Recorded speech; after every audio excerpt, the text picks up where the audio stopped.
Hello, everybody. Welcome to episode number 3 of the Hottest Self series. If you have no idea what I am talking about, please go back to episode number 1 and 2, watch it, do the exercises, and come back here because this series is all about helping you to become the hottest, the best version of yourself. All right, so episode number 3, as I mentioned, is very connected to episode number 2, to the homework that we've done in number 2. Go a little bit deeper on a daily basis on our rituals, on the things that we are currently doing that doesn't serve you anymore. So the example on the last exercise, on the previous exercise, you were adding elements, right? And just small little things that you're the healthier version of you is probably doing, or is natural, is just whatever, like she drinks green juice. Of course, right? I drink green juice in the morning instead of frappuccino, right?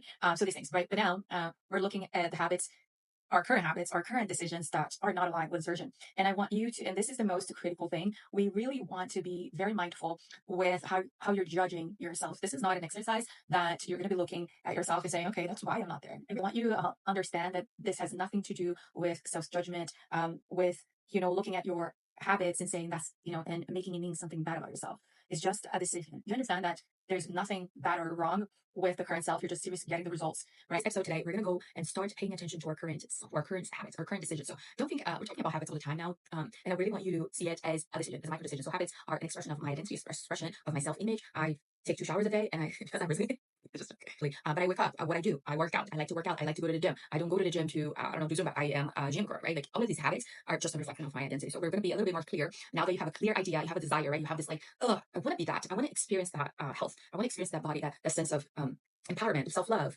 freedom, right?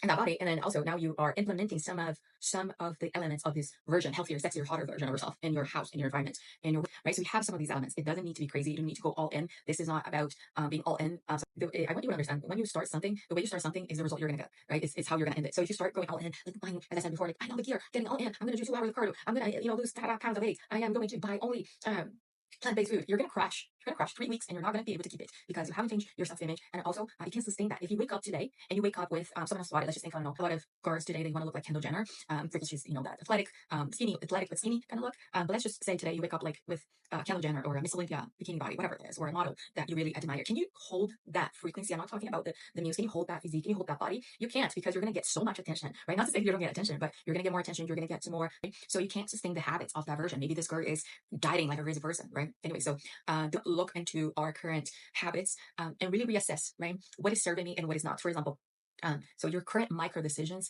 is already creating micro decision is already shaping and creating your identity, your self-image, right? So you're gonna look at some of these things and really reassess, right? If it's helping you or if it's not, if it's taking you towards your vision, right? Your goal, the version of yourself or not. I want you to audit your day, not as yourself. Think about this version of yourself and say, okay, well, will this version of myself, this healthier version, would wake up and starve herself, right, into lunch? Think about that. Is that a habit of someone who is nourishing her body? Maybe not, right? And really don't pay attention to anything you have heard in the media because most of the celebrities or even some influencers, they're not really healthy, right? There's just need to be very compassionate as well. This is not an exercise where you're gonna look and say, wow, this is embarrassing. I do this. I let's say I drink coffee the entire day and at night I'm binge eating. This is so bad. Blah blah blah. I want you to feel. You have to look at your current habits as this outside person, right? As this person who's just auditing at it and not judging, not making you mean anything, because this is the past anyway. Right? Because I really want you to just audit as this higher perspective, with this understanding that yes, that was a part of you and that was the past. It doesn't belong to you anymore. And if you don't do this exercise, this lens of without removing your ego of like I should be eating this, I should be doing that. Everyone is, I am so lazy, to not get into that feedback loop of shame, insecurity, and then you go back to the same square one. It's very important to be completely neutral, as this almost this like you're parenting yourself and looking, okay, that's fine. We're going to change that. That's no biggie, no biggie. Okay. Now, the more clear and transparent you are with yourself, the better, because you're going to be able to have a clear, more self-awareness of the things that are not serving you, but also don't make it mean anything about yourself. So it's very common when we see, okay, I have, these habits, or even just the little things. Do you make fun of yourself, of your body? Do you look at, do you avoid looking in a mirror because you don't want to see yourself, or you're comparing yourself, or audit everything else, everything related to your body, everything related to your relationship with your body, everything related to your relationship with food, because those two are so connected, especially content, right? Watch what you're listening, watch what you're hearing.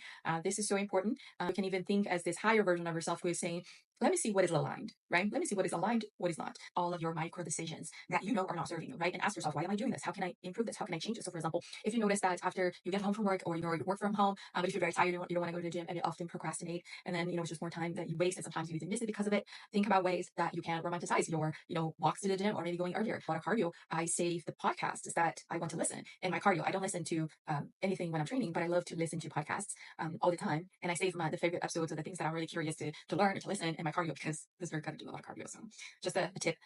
But you can even, if you like watching series, why don't you just watch your favorite series on your cardio, right?